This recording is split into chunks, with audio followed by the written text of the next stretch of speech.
citizen of this state is important to us. We don't differentiate between tribes. We don't differentiate between religions, or we don't differentiate between castes.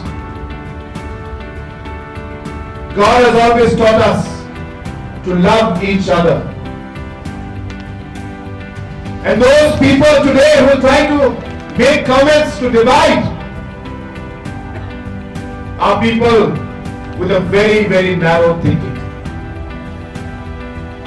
And I'm sad today that people even in today's world will still use issues like this in politics today. When we as a party are trying to take our state forward, every region, every constituency, every citizen of this state must move forward. That is a policy with which the National People's Party works.